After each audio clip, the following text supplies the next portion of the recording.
Hello बच्चों, नमस्कार। आपका एक बार फिर से स्वागत है हमारे इस YouTube क्लासरूम में। तो जैसा कि हम लोगों ने माइक्रो इकोनॉमिक्स का पूरा शॉर्ट क्वेश्चन कर लिया है, अब बारी है मैक्रो इकोनॉमिक्स की। तो इस एक वीडियो में हम लोग पूरा का पूरा मैक्रो इकोनॉमिक्स शॉर्ट और वेरी शॉर्ट क्वेश्चंस करने वाले हैं। तो लेट ना करते हुए हम लोग स्टार्ट करते हैं फटाफट आज का ये वीडियो।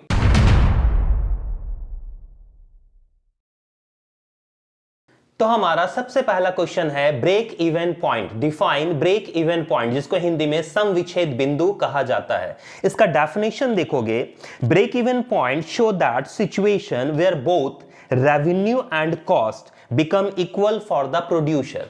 ठीक है, हिंदी वाले नोट डाउन करेंगे, सम विच्छेद बिंदु अथवा सम स्तर बिंदु उस दशा को सूचित करता है जब फर्म या उत्पादक के लिए आगम और लागत दोनों बराबर होते हैं। कहने का मतलब है ब्रेक इवन पॉइंट बोलिए या सम विच्छेद बिंदु बोलिए, जहां आपको ना प्रॉफिट हो ना लॉस हो। एक जो रेवेन्यू है वो आपके कॉस्ट को कट करे, मतलब 10 रुपए के पेन को हम 10 रुपए में ही बेच रहे हैं, ना मुझे प्रॉफिट हो रहा है ना मुझे लॉस हो रहा है। जब हमारा सेलिंग प्राइस कॉस्ट प्राइस के बराबर हो, उस बिंदु को हम लोग क्या बोलते हैं? ब्रेक इवन पॉइंट बोलते हैं। ठीक है, हमारा दूसरा क्वेश्चन है define flow and stock. Flow का मतलब क्या होता है और स्टॉक का मतलब क्या होता है? तो डेफिनेशन लिखें इंग्लिश वाले। Stock is related to a point of time, while flow is that quantity which is measured for a period of time। मतलब स्टॉक जो है वो पॉइंट ऑफ टाइम को बताता है और फ्लो जो है वो पीरियड ऑफ टाइम को बताता है। ठीक है, अगर हिंदी वाले लिखना चाहें तो लिखेंगे स्टॉक का संबंध समय बिंदु से है, जबकि प्रवाह का संबंध समय अवधि से है। ठीक है, एक अवधि में। देखो, इसको मैं थोड़ा देहाती में समझा देता हूं। स्टॉक मतलब अभी कितना है। देखो, फ्लो का मतलब तो समझ रहे हो, नदी में पानी बह रहा है, दैट इज फ्लो। ठीक, ये फ्लो है। स्टॉक मतलब कितना अभी स्टॉक है, मेरे पास कितने रुपए हैं, दैट इज स्टॉक। इसको हम देहाती में समझते हैं। मान लो मेरा एक पानी की टंकी है, मेरे छत पे लगी हुई है। ठीक है, अभी जाकर देखो उस पानी की टंकी में कितना पानी है। अगर टंकी आधा भरा हुआ है, दैट मीन्स वो स्टॉक है मेरा, क्योंकि अभी है। इस पॉइंट ऑफ टाइम पर आपके पास जितना चीज है दैट इज कॉल्ड स्टॉक। ठीक है, अच्छा, ये टंकी कितने देर में भर जाएगा, दैट इज फ्लो। फ्लो हो रहा है, पानी गिर रहा है, समझ में आया? 1 घंटे में ये टंकी भर जाएगी। 1 साल में मैं इतना इनकम कमा लूंगा, दैट इज फ्लो। बह रहा है, बह रहा है। अभी आपके पास कितना इनकम है, दैट इज स्टॉक। समझ में आ गई बातें? हम लोग पढ़ने जा रहे हैं यहाँ टाइप ऑफ गुड्स। देखो, टाइप ऑफ गुड्स आपका कुछ भी आ सकता है। Consumption goods, final goods, semi durable, non durable, ये सब कुछ भी आ सकता है। ठीक है, मैं इसको शॉर्ट में डिफाइन कर देता हूं कि टाइप्स ऑफ गुड्स होते क्या है। इससे आपका objective, short question, very short, ये सारा कवर हो जाएगा एक ही बार में। तो सबसे पहले कहता है कंजम्पशन गुड्स क्या होते हैं। Consumption goods are those goods which are bought and used by the consumer for their final consumption. अपने फाइनली उपभोग के लिए यूज करने के लिए कंज्यूमर जिस चीजों को खरीदता है, उसको यूज करता है, वो हमारा कंज्यूमर गुड्स कहलाता है। ठीक है, जैसे अगर हम लोग हिंदी में देखें, उपभोग वस्तुएं। उपभोग वस्तुएं वे वस्तुएं हैं जिन्हें उपभोक्ता द्वारा अंतिम उपभोग के लिए खरीदा जाता है। फाइनली कंजम्पशन मतलब वो खरीदेगा और यूज कर लेगा। जैसे मैंने टी शर्ट खरीदा और मैंने पहन लिया, ये कंजम्पशन गुड्स कहलाएंगे। ठीक है, उसके बाद आता है फाइनल गुड्स। ठीक है, final goods are refers to those commodities used by the consumer rather than the firm as input into the production process। Hindi वाले अगर देखें, अंतिम वस्तुएं वे वस्तुएं हैं जिनका प्रयोग किसी अन्य उत्पाद प्रक्रिया में ना होकर अंतिम उपभोग के लिए किया जाता है। मतलब वो अब आगे नहीं बढ़ेगा, वो पूरी तरह से फिनिश्ड हो चुका है, अब उसका कोई आगे काम नहीं है। देखो, सेमी फिनिश गुड्स क्या होता है? जैसे लकड़ी मैंने काटा, लकड़ी का गोला। अब लकड़ी का गोला तो वो आगे प्रोसेस में जाएगा तब ना वो यूज के लिए होगा। कोई लकड़ी का गोला ऐसे डायरेक्टली खरीद कर यूज तो करता नहीं है। उससे पहले प्लाईवुड बनेगा, फिर फर्नीचर बनेगा। अब फर्नीचर बेंच बनकर तैयार है, अब बेंच से कुछ नहीं बनने वाला, वो फाइनल गुड्स हो गया। और उसके बीच में जितने भी आ रहे हैं वो क्या हो जाएंगे? सेमी फिनिश गुड्स हो जाएंगे। समझ में आ गया? एक होता है ड्यूरेबल गुड्स और एक होता है नॉन ड्यूरेबल गुड्स। अगर आपको डेफिनेशन लिखना है तो लिख सकते हो ड्यूरेबल गुड्स का। लिखिए, durable goods are those that last for a long period of time. Durable मतलब लॉन्ग पीरियड ऑफ टाइम जो चलेगा वो ड्यूरेबल गुड्स कहलाता है। ठीक है, और नॉन ड्यूरेबल का मतलब जो लॉन्ग लास्टिंग नहीं चलेगा, ठीक है। जैसे आप लोग कह सकते हैं उसको पेरिशेबल गुड्स भी कहा जाता है, जैसे आपका फ्रूट्स आइटम जितना भी हो गया, फूड आइटम जितना भी होगा, ये सब पेरिशेबल नॉन ड्यूरेबल गुड्स है। क्लियर है? चलिए आगे की ओर बढ़ते हैं। तो हमारा नेक्स्ट क्वेश्चन है, what are the 3 stage of circular flow of income. देखो सर्कुलर फ्लो ऑफ इनकम, यहां पर एक इनकम को बताया गया है कि फ्लो ऑफ इनकम 3 स्टेज से होकर कैसे गुजरता है। तो इसको हम लोग ग्राफ के थ्रू समझ सकते हैं। तो मैंने इसको कोशिश की है कि ग्राफ के थ्रू मैं आपको समझा सकूं। देखो आप इसको पहले तो इसका डेफिनेशन पढ़ लोगे और इसका ग्राफ बना दोगे, इसमें आपको मार्क्स बहुत सारे मिल जाएंगे। जैसे कहता है यहां पर 3 सेक्टर है, देखोगे ध्यान से, एक तो हो गया बैंक, हाउस होल्ड और फर्म, ये 2 सेक्टर के अंदर में आ गया। अगर आपका 2 सेक्टर आता है तो आपको बस इतना ही लिखना है, ठीक है। और अगर आपका 3 सेक्टर आता है तो आपको गवर्नमेंट को इनबिल्ड कर लेना है। क्लियर? जैसे यहां बताया क्या गया है, ध्यान से देखोगे, हाउस होल्ड सेक्टर, जो घर वाले फर्म के लोग होते हैं, हाउस होल्ड होते हैं, वो अपने पैसे सेविंग करते हैं कहां? बैंक में। अब उसी सेविंग से वो लोग क्या करते हैं? बोरोइंग दे देते हैं। किसको दे देते हैं? फर्म को। यही पैसा जो ये सेविंग करते हैं ये फर्म को बोरिंग दे देते हैं। अच्छा, फर्म पैसे कमाती है और फिर बैंक में सेव करती है। यही पैसा वो जो सेव आता है वो फिर बोरिंग दे देती है किसको? हाउस होल्ड को। तो ये सर्कुलर फ्लो हो गया 2 सेक्टर में, ठीक है। अच्छा, हाउस होल्ड सेक्टर जो है ये क्या करती है? काम करती है। कहां काम करती है? फर्म में। ये अपना जो फैक्टर है वो आपको देती है, उसके अकॉर्डिंग उसको क्या मिलता है? पैसे मिलते हैं, समझ गए, जिससे वो क्या करती है? परचेज एंड सेल करती है गुड्स एंड सर्विसेज को, ठीक। जिसके बदले देखोगे फर्म क्या कर रही है? फैक्टर पेमेंट कर रही है। किसको कर रही है? हाउस होल्ड को कर रही है। जैसे मान लो मैं एक फर्म चलाता हूं और मेरे यहां वर्कर्स काम करते हैं, ठीक है, तो इनसे मैं क्या करूंगा? सर्विसेज लूंगा और उसके बदले में क्या करूंगा? इसको फैक्टर पेमेंट करूंगा। इस पेमेंट से वो या तो सेविंग करेगी या तो फिर परचेज करेगी गुड्स को, समझ गए। अच्छा, आगे बीच में कौन रोल प्ले करता है? गवर्नमेंट। गवर्नमेंट क्या करती है? फर्म से भी टैक्स लेती है, हाउस होल्ड से भी टैक्स लेती है, समझ में आ गया। उस पैसे को ये भी क्या करती है? बैंक में सेव करती है या बैंक से बोरो करती है। Is it clear? वो भी पैसे लेती है। तो 3 सेक्टर हो गया, समझ में आ गई। इसके लिए वो फर्म को सब्सिडीज देती है। सब्सिडीज तो जानते ही हो, वो क्या करती है? हेल्प करती है फर्म को, या फिर ट्रांसफर ऑफ पेमेंट करती है हाउस होल्ड सेक्टर को। क्लियर? तो ये है 3 फ्लो ऑफ इनकम का आपका पूरा का पूरा डायग्राम। इसको आप कॉपी कर लीजिए और फिर हम लोग चलेंगे नेक्स्ट क्वेश्चन की ओर। नेक्स्ट हमारा क्वेश्चन कहता है, explain the concept of injection and leakage of income. तो सबसे पहले हम लोग इसको पढ़ लेते हैं, इंजेक्शन क्या होता है। तो लीकेज ऑफ इनकम को हिंदी में कहते हैं आय का रिसाव, और इंजेक्शन ऑफ इनकम को कहते हैं आय का अंतक्षेपण। हिंदी वाले डेफिनेशन लिख सकते हो आय का रिसाव। पहले आय के रिसाव में लिखोगे आय का वह भाग जो आय के चक्री प्रवाह में वापस खर्च नहीं किया जाता, जैसे बचत कर, आयत कर आदि को आय का रिसाव कहते हैं। दूसरा इंजेक्शन, आय में होने वाली वृद्धि को चक्री प्रवाह में बाहर किसी और ढंग द्वारा होती है, जैसे विनियोग, सरकारी व्यय इत्यादि। ये तो हिंदी के डेफिनेशन हो गए। इंग्लिश वाले अगर डेफिनेशन लिखना चाहते हैं तो लिख सकते हो। लिखोगे leakage of income, that part of income which is not returned back to the circular flow is called leakage of income. Saving, tax, import are example of the leakage. Injection of income, some additions made in the economy from outsources like investment, government, expenditure and exports. ठीक है, तो 2 चीजें यहां बताई गई है, एक leakage और एक बताई गई है इंजेक्शन को। तो अब इसको हम लोग समझते हैं देहाती में। लीकेज मतलब बह गया, बह गया बर्बाद हो गया ना। अगर आपके पास एक टीन का डब्बा है जिसमें ऑयल भरे हुए हैं और उसमें लीकेज हो गया, तो वो तेल ऑयल तो बह गया, मतलब वो वापस आने वाला है नहीं, वो बर्बाद हो गया, पूरी तरह से बर्बाद हो गया। तो यहां पर सर्कुलर फ्लो देखो, एक के पास जो पैसा जा रहा है फिर वो दूसरे के पास आ रहा है, वो तीसरे के पास आ रहा है, वो बैंक को दे रहा है, बैंक गवर्नमेंट को दे रही है, ये सर्कुलर फ्लो चलता रहता है। अगर इसमें लीकेज हुआ तो वो क्या हो जाएगा कि मतलब वो फ्लो से बाहर हो जाएगा। कहने का मतलब है सेविंग्स। अगर हाउस होल्ड घर में सोना खरीद कर रख दे तो क्या वो फिर सर्कुलर होगा? नहीं, वो तो घर में हो गया, तिजोरी में पैसा रख दिया गया है, समझ में आ गया। तो सेविंग इसमें आपका क्या हो जाएगा? लीकेज हो जाएगा, कि वो पैसा बाहर नहीं आने वाला। क्लियर है? इंजेक्शन का मतलब होता है कि फिर से उसमें पैसा डाल, इंजेक्शन नहीं जानते हो, आपको फिर से लगा दिया गया, फिर से आपके बॉडीज में डाल दिया गया, तो वही है इंजेक्शन, मतलब फिर से वो पैसा रिटर्न इन्वेस्ट कर दिया गया, तो इन्वेस्टमेंट वगैरह जो है री इन्वेस्ट कर दिया गया, ये इंजेक्शन का एग्जाम्पल। Is it clear? हमारा नेक्स्ट क्वेश्चन है what do mean by GDP MP, gross domestic product at market price. याद रखोगे जीडीपी एमपी, हिंदी वाले डेफिनेशन लिखेंगे, gross domestic product at market price Hindi में कहते हैं बाजार कीमत पर सकल घरेलू उत्पाद।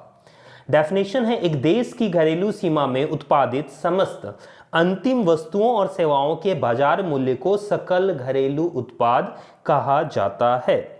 इंग्लिश वाले लिखोगे GDP-MP is that the total value of all goods and services produced within the domestic territories of a country in a year।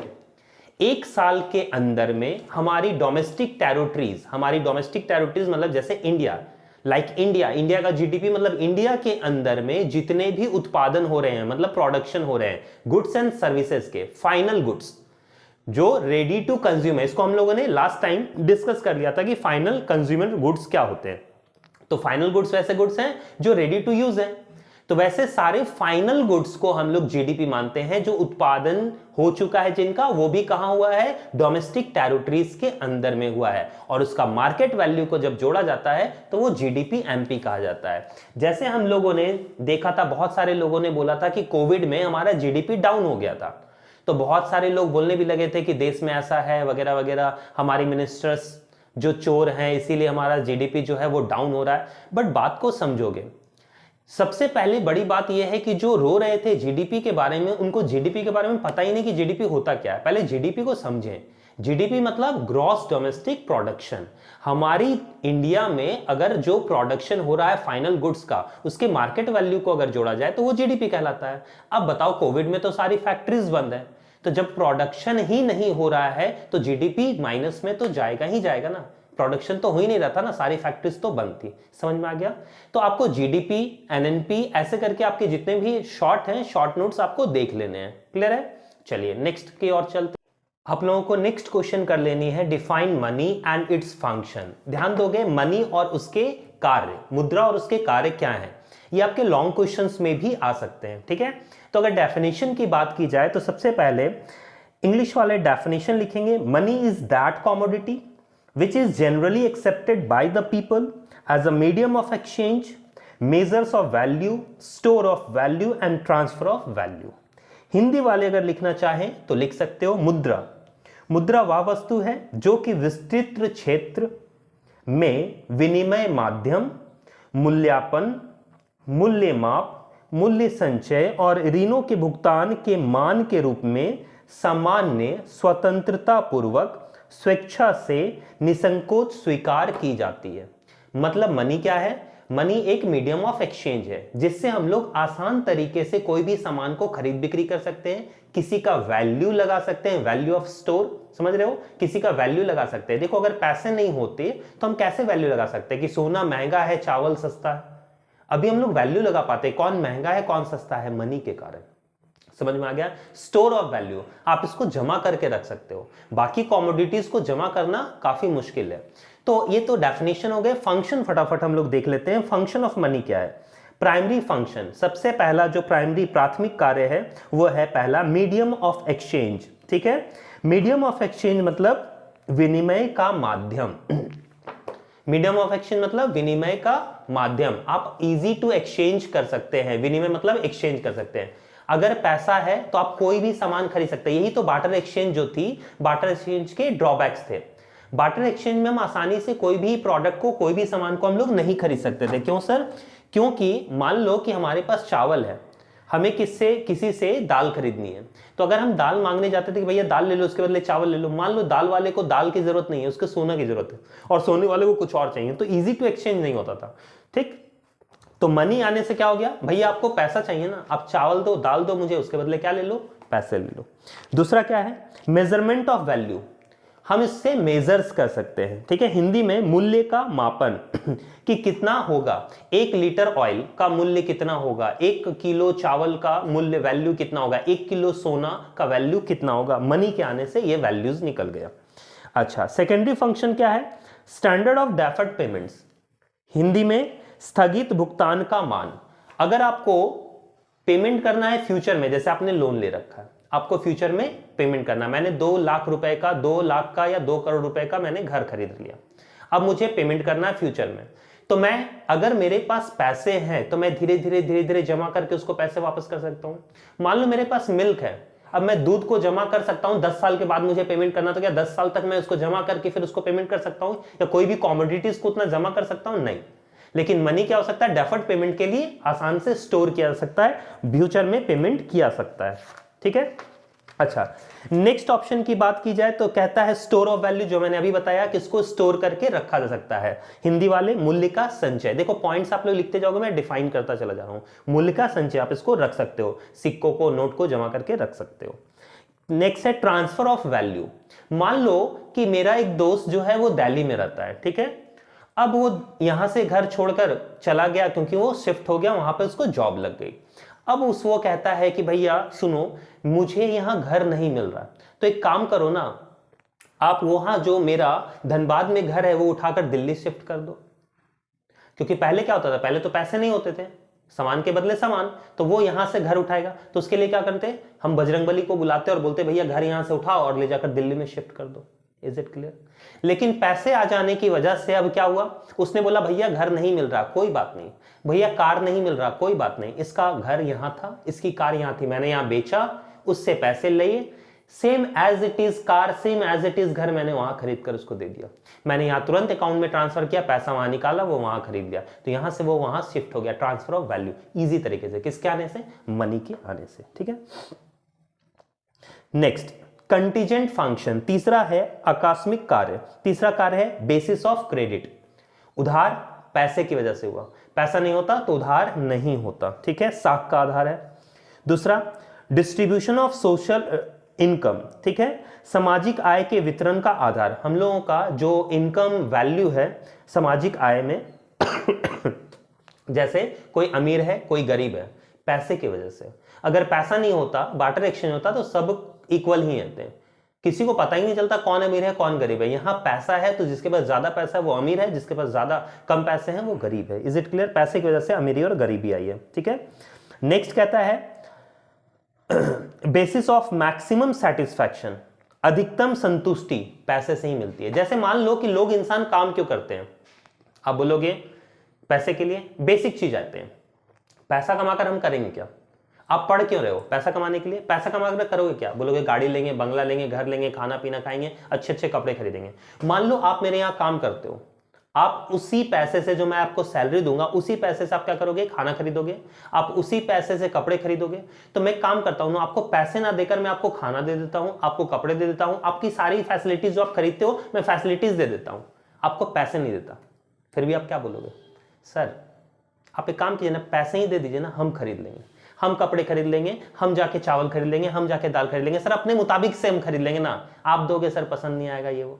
तो याद रखें, मैक्सिमम सेटिस्फैक्शन जो मिलता है वो किससे मिलता है? मनी से, पैसे से मिलता है। ठीक है, तो यहां पर ये जो है फंक्शन ऑफ मनी दी गई है, ये देखिए लॉन्ग क्वेश्चन में भी आ सकता है आपका। तो आपको definition of money, money is what, money does, पैसा, मुद्रा वह है जो मुद्रा का कार्य करती है। ये बहुत ही इंपॉर्टेंट आपका जो स्लोगन है, ये भी याद रख सकते हो, ये कर सकते हो। Money is what, money does, मुद्रा वह है जो मुद्रा का कार्य करती है। ये डेफिनेशन कर लोगे, बाकी जो मैंने बताया इजी टू एक्सचेंज है, स्टोर ऑफ वैल्यू है, ये सारे फंक्शन है, ये आप कर लोगे। फटाफट चलते हैं नेक्स्ट की ओर। नेक्स्ट आप लोगों को पढ़ लेने हैं क्रेडिट क्रिएशन। ठीक है, साख नियंत्रण कैसे होता है, CRR, SLR, ये सारी चीजें आप लोगों को पढ़ लेनी है। ठीक है, तो कुछ डेफिनेशंस मैं बताता हूं आप लोगों को।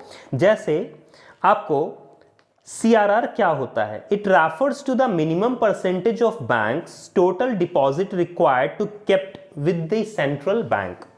हिंदी वाले अगर लिखना चाहें तो कैश रिजर्व रेशियो, CRR, नगद कोष अनुपात। हिंदी में लिखोगे देश के प्रत्येक व्यापारिक बैंक को अपनी कुल जमा राशि का एक निश्चित प्रतिशत कानूनी रूप से केंद्रीय बैंक के पास नगद कोष के रूप में जमा करना पड़ता है, जिसे नगद कोष अनुपात कहा जाता है। समझ में आया?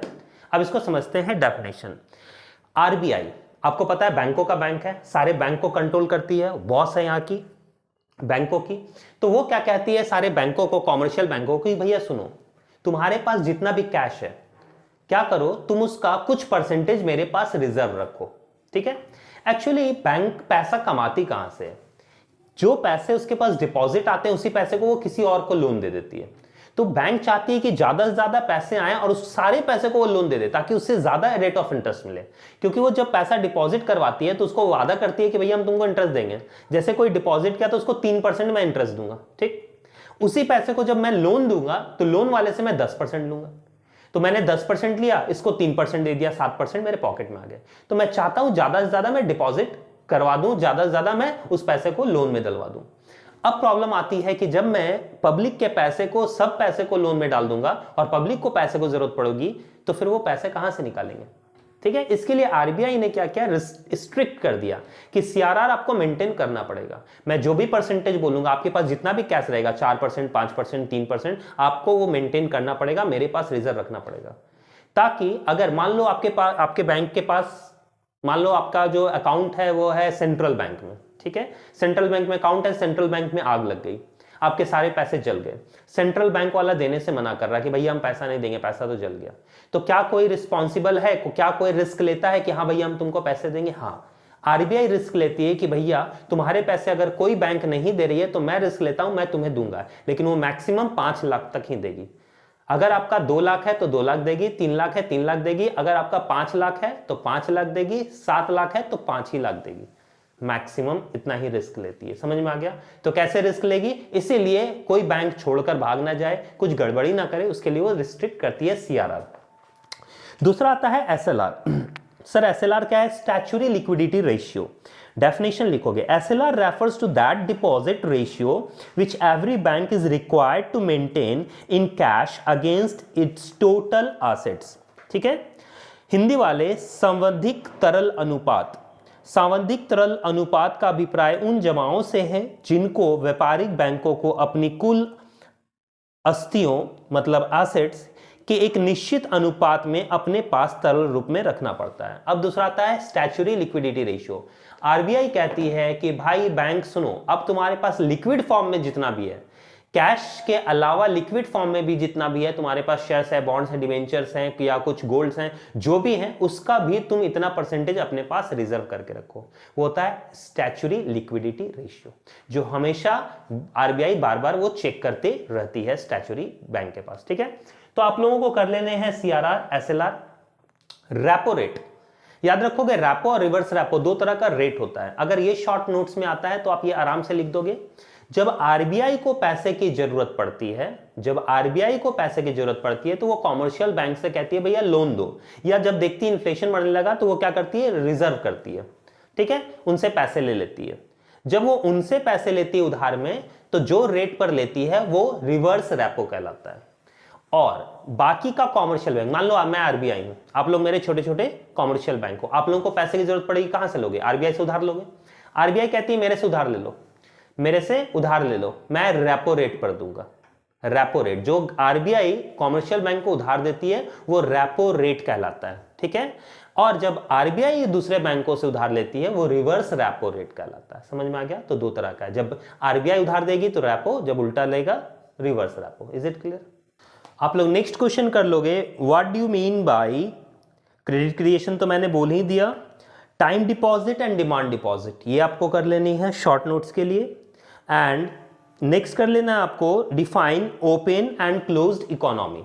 बंद अर्थव्यवस्था और खुली अर्थव्यवस्था क्या होती है? तो याद रखोगे, जब पूरी economy rest of the world के साथ ट्रेड नहीं कर पाए तो उसको हम लोग क्लोज्ड इकोनॉमी या बंद अर्थव्यवस्था कहते हैं। मतलब वो सिर्फ अपने देश में ही परचेज सेल करेगी, बाहर एक्सपोर्ट इंपोर्ट नहीं करेगी, तो वो क्लोज्ड हो गई, ताला लग गया हर जगह। जब हम लोग पूरे रेस्ट ऑफ द वर्ल्ड के साथ ट्रेड कर सकते हैं, बिजनेस कर सकते हैं, exchange of goods and services कर सकते हैं, वो ओपन इकोनॉमी है। ठीक है, रेस्ट ऑफ द वर्ल्ड के साथ हम लोग खरीद बिक्री कर सकते हैं, तो वो पूरी खुली अर्थव्यवस्था है। हम लोग जहां चाहें वहां खरीद सकते हैं, जहां चाहें वहां बेच सकते हैं। लेकिन अगर हम लोग की बंद अर्थव्यवस्था है, क्लोज्ड इकोनॉमी है, तो हम लोग खरीद बिक्री नहीं कर सकते। Is it clear? आप लोगों को नेक्स्ट पढ़ लेना है define full employment, involuntary unemployment और वॉलेंट्री अनएम्प्लॉयमेंट। ठीक है, तो सर फुल एम्प्लॉयमेंट क्या होती है? हिंदी में अगर देखना चाहो तो देख सकते हो, फुल एम्प्लॉयमेंट पूर्ण रोजगार, एक ऐसी स्थिति जिसमें उन सब लोगों को जो काम करने योग्य हैं तथा प्रचलित मजदूरी की दर पर काम करने के लिए इच्छुक हैं, उन्हें काम मिल जाता है। Full employment, it refers to a situation in which all those who are able to work and willing to work at the existing wages rate are employed। मतलब जितने लोग हैं उतना ही काम है, उतना ही वेजेस रेट पर सब तैयार है। 10 लोगों का काम है, मैं हर लोगों को 500 रुपए दूंगा। सारे के सारे 10 लोग ही हैं, ना 11 ना 9, पूरे के पूरे 10 लोग हैं और 10 लोग 500 रुपए में काम करना चाहते हैं। ये फुल एम्प्लॉयमेंट है। ठीक है, उसके बाद कहता है involuntary unemployment. Involuntary unemployment, it concern या occurs in a situation when some people are not getting jobs even when they are able to work and are willing to work at the existing wages rate। Hindi वाले अगर लिखें, involuntary का हिंदी होता है अनैच्छिक बेरोजगारी, वह स्थिति जिसमें लोग काम करने योग्य होते हैं और प्रचलित मजदूरी दर पर काम करने के लिए तैयार होते हैं किंतु उन्हें काम नहीं मिलता, यह इनवॉलेंट्री अनएम्प्लॉयमेंट कहलाता है। मतलब इनवॉलेंट्री, उसी दर पर वो काम करना चाहते हैं लेकिन काम ही नहीं है, वो उसी वेजेस रेट पर काम करना चाहते हैं लेकिन काम ही नहीं है, ये इनवॉलेंट्री अनएम्प्लॉयमेंट है। ठीक है, और वॉलेंट्री अनएम्प्लॉयमेंट का मतलब होता है कि काम तो है लेकिन वॉलेंट्री मतलब होता है इच्छा, उनकी इच्छा नहीं है काम करने की। भाई 500 रुपए दे रहा हूं, नहीं 500 रुपए में मैं ये काम नहीं करूंगा, मुझे 1000 रुपए चाहिए, मुझे 5000 रुपए चाहिए, तब मैं जाकर काम करूंगा। पूरी तरह से वो बेरोजगार है, इसलिए क्योंकि वो सोच रहा है कि अगर मेरा जॉब लगे तो फर्स्ट टाइम ही मुझे लाख रुपए सैलरी मिले, मैं 5000 से स्टार्ट नहीं करने वाला।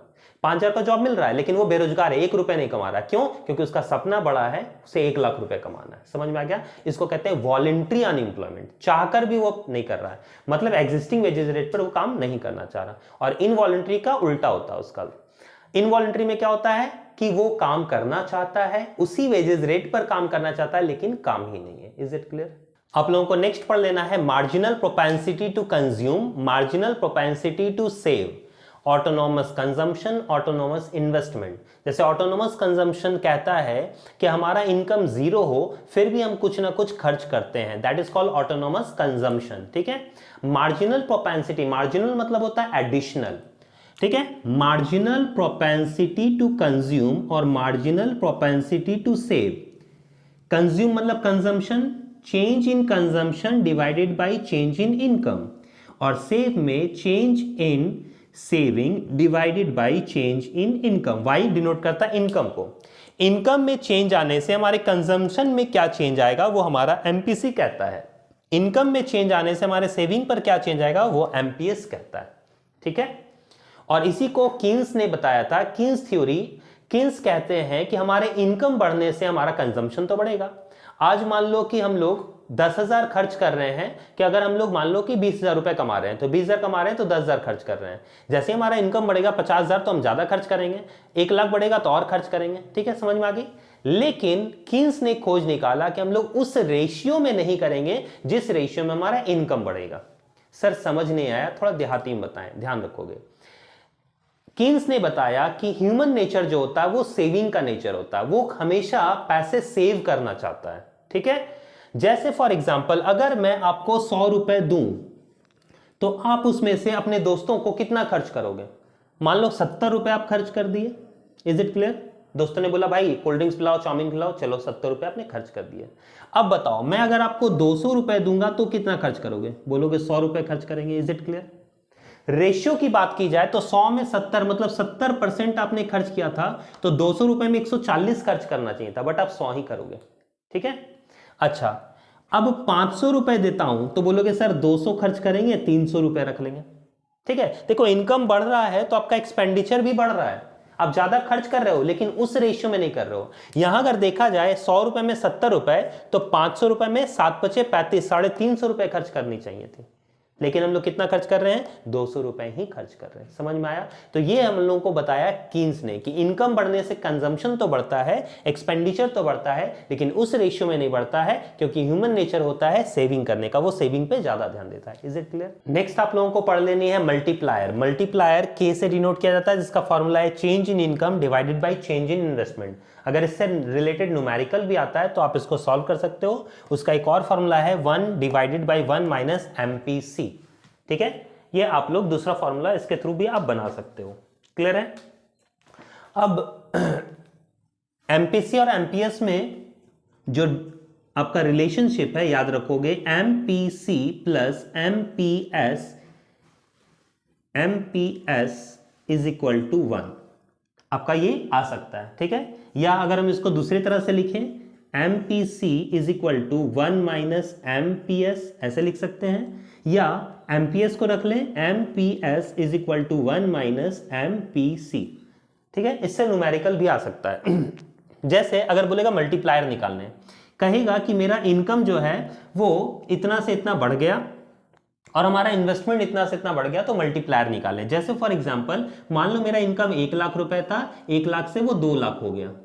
ठीक, तो कितना चेंज हुआ, चेंज इन इनकम 1 लाख रुपए, आप लिख दोगे वहां 1 लाख रुपए।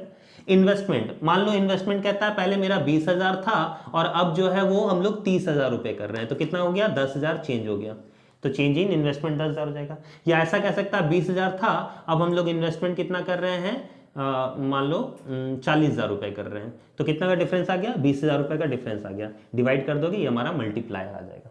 क्लियर है? या तो आप ऐसे निकाल सकते हो, या अगर आपको MPC दिया हुआ है तो आप ऐसे फॉर्मूला पुट करके MPC से मल्टीप्लायर निकाल सकते हो। इसके न्यूमेरिकल में लॉन्ग वीडियोस जब बनाऊंगा तो उसमें भी कुछ कुछ न्यूमेरिकल्स में बता दूंगा कि न्यूमेरिकल आने के चांसेस किसके हैं। बट आपका शॉर्ट क्वेश्चन में या ऑब्जेक्टिव में ये आ सकता है, ये फॉर्मूला नोट डाउन कर लो आप। हमारा नेक्स्ट क्वेश्चन है डिफाइन बजट। बजट क्या होती है? ठीक है, अभी हाल में ही पता होगा आपको कि बजट आया था 1 फरवरी को। तो सर बजट होता क्या है गवर्नमेंट? डेफिनेशन अगर आप लिखना चाहो तो लिख सकते हो, हिंदी वाले लिखेंगे बजट। बजट एक वित्तीय वर्ष में सरकार की अनुमानित आय तथा व्यय का विवरण होता है। इंग्लिश वाले अगर लिखना चाहें तो लिख सकते हो budget, it is a statement of expected revenue and expenditure of the government over the period of a financial year. एक फाइनेंशियल ईयर में हम लोगों को कितने खर्च हुए और कितना पैसा आया, हम लोग मतलब गवर्नमेंट को, वो हमारा स्टेटमेंट बजट कहलाता है। देखो यहां पर मैंने डिफाइन करने की कोशिश की है बजट। बजट में उसके पास पैसे आते हैं, उसके पास से पैसे खर्च होते हैं। गवर्नमेंट जो हम पर खर्च करती है वो कहां से करती है, जो पैसे उसके पास आते हैं वो 2 तरह से आते हैं। ठीक है, एक तो रेवेन्यू, एक तो कैपिटल, 2 रिसिप्ट्स होते हैं। पहले मैं बजट को थोड़ा डिफाइन कर दूं, इसमें 2-3 तरह के बजट होते हैं। ठीक है, एक होता है आपका सरप्लस बजट, एक होता है डेफिसिट, एक होता है बैलेंस बजट। तो बजट देखो, हमारे पास पैसे आ गए, हमने उसको खर्च किया। जब हमारे पास पैसे आए 1 लाख और मैंने खर्च कर दिया 1,20,000, सोचो 1 लाख आया बट 1,20,000 ज्यादा खर्च कर दिया तो मुझे लॉस हो जाएगा। इसको कहते हैं डेफिसिट बजट, राजस्व घाटा। जब सरकार को घाटा हो जाए, सरकार का बजट माइनस में चल जाए, उसको डेफिसिट बजट कहते हैं। दूसरा इसके अपोजिट, जब पैसे आए ज्यादा खर्च करे कम, पैसा बच गया, दैट इज रेवेन्यू। ठीक है, उसको सरप्लस बजट कहते हैं। क्लियर है, याद रहेगा। और जब दोनों इक्वल हो जाएं उसको बैलेंस बजट कहते हैं। इंडिया में हमेशा डेफिसिट बजट होता है, ऑलवेज। पैसे कम आते हैं क्योंकि लोग देते नहीं है। आप बोलोगे गवर्नमेंट को पैसा कहां से आता है, तो बोलोगे टैक्स से। सिर्फ टैक्स से नहीं, बहुत सारी जगहों से आते हैं। जैसे टैक्स तो आपने देख लिया। दूसरा, जितने भी पोस्ट ऑफिस में जितने पैसे आते हैं, रेलवे में आप जो ट्रैवल्स करते हो, कोल माइंस जितने भी हैं सब गवर्नमेंट की। इलेक्ट्रिसिटी जो बिल हम लोग पे करते हैं गवर्नमेंट को, तो गवर्नमेंट को बहुत जगह पैसा आता है। उनके बसेस भी चलते हैं, बहुत सारी फैसिलिटीज है, ब्रॉडबैंड भी है, BSNL आप देखोगे तो वहां से भी उनको पैसा रेवेन्यू आता है। उस पैसे को जब वो खर्च करती है तो ये बजट तैयार होता है। ठीक है, अब रिसिप्ट करने के 2 उनके पास है, एक रेवेन्यू, एक कैपिटल। रेवेन्यू रिसिप्ट अगर पूछा जाए एग्जाम में तो आप लिखोगे रेवेन्यू रिसिप्ट वैसा रिसिप्ट होता है जो बार बार होता है, एक बार नहीं, जो हमेशा होता रहे, लगातार होता रहे, वो हमारा रेवेन्यू रिसिप्ट है। जैसे टैक्स, एक एग्जांपल मैंने दिया, टैक्स या पेनल्टीज या फीस गवर्नमेंट को बार बार मिलती रहती है, समझ में आ गया, ये रेवेन्यू हो गया। कैपिटल मतलब जो एक बार मिले, लॉन्ग पीरियड ऑफ टाइम के लिए एक बार मिले, जैसे उसने उधार ले लिया, लोन ले लिया, बोरोइंग्स ले लिया, उनको कहीं से बाहर से गिफ्ट मिल गया। अब क्या अमेरिका वाले हमेशा हम लोगों को गिफ्ट देते रहेंगे? नहीं, कभी कभार देंगे, तो वो हमारा कैपिटल रिसिप्ट्स हो गया। ठीक, उसके अपोजिट एक्सपेंडिचर। ठीक है, अच्छा जैसे मैंने एफडीआई से लोन ले लिया, फॉरेन इन्वेस्टमेंट, ठीक है, या हम लोगों ने वर्ल्ड बैंक से लोन ले लिया, आईएमएफ से लोन ले लिया, तो भी हमारा कैपिटल एक बार लेंगे, ऐसा नहीं कि बार बार हमेशा लेते रहते हैं हम लोग। ठीक है, यहां पर एक्सपेंडिचर में भी वैसे ही है, रेवेन्यू गवर्नमेंट खर्च करती है वैसी चीजों पर जो बार बार खर्च करना है, हर बार खर्च करना है, सैलरी देना है, वेजेस देना है, पेंशन देना है, जितने भी स्कीम निकालती है, वो उसका रेवेन्यू एक्सपेंडिचर है। कैपिटल मतलब जो एक बार हो, जैसे कंस्ट्रक्शन वो करवाती है, कोई हॉस्पिटल बनवाई, कहीं बिल्डिंग बनवाया, कहीं ब्रिज बनवाया, तो रोज हर साल तोड़कर फिर से बनाती है, हर साल तोड़ेगी फिर बनाएगी, नहीं भाई एक बार बना दी, सालों साल अब चलेगा। Is it clear? वो हमारा कैपिटल एक्सपेंडिचर होता है। तो एक्सपेंडिचर भी दो तरह के, रिसिप्ट भी दो तरह के। जब हमारा एक्सपेंडिचर ज्यादा हो जाए, हम लोग घाटा में चले जाए, तो उसको राजस्व घाटा, हम लोग डेफिसिट बजट बोलते हैं। जब हमारे पास पैसा बच जाए तो उसको हम लोग सरप्लस बजट बोलते हैं। जब दोनों इक्वल हो जाए तो बैलेंस्ड बजट बोलते हैं। Is it clear? Last but not the list, आप लोगों को पढ़ लेने हैं टैक्सेस। टैक्सेस क्या होती है? टाइप्स ऑफ टैक्सेस पढ़ लोगे, उसमें डायरेक्ट और इनडायरेक्ट दो तरह के टैक्सेस आते हैं। और इनडायरेक्ट टैक्स के टाइप्स क्या क्या हैं? रिग्रेसिव, प्रोग्रेसिव, ये सारे टैक्स ये शॉर्ट नोट्स में आ सकता है आपको। ठीक है, या difference between direct tax and indirect tax, ये आप लोग पढ़ लोगे। क्लियर है?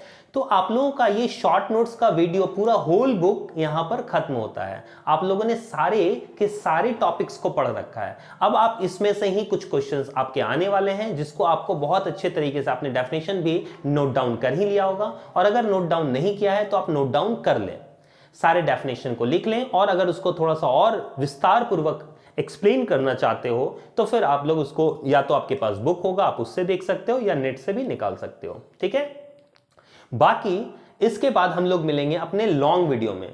लॉन्ग, हम लोगों का लॉन्ग टाइप क्वेश्चंस कौन कौन से आ सकते हैं, उसमें न्यूमेरिकल्स आने के किसके किसके चांसेस है, और सर ग्राफ कैसे बनता है, सारा टेंशन तो ग्राफ पे ही अटका हुआ है। तो लॉन्ग क्वेश्चन पे हम लोग डिस्कस करेंगे अपने नेक्स्ट वीडियो में। तो चलिए अलविदा कहते हैं, तब तक के लिए धन्यवाद।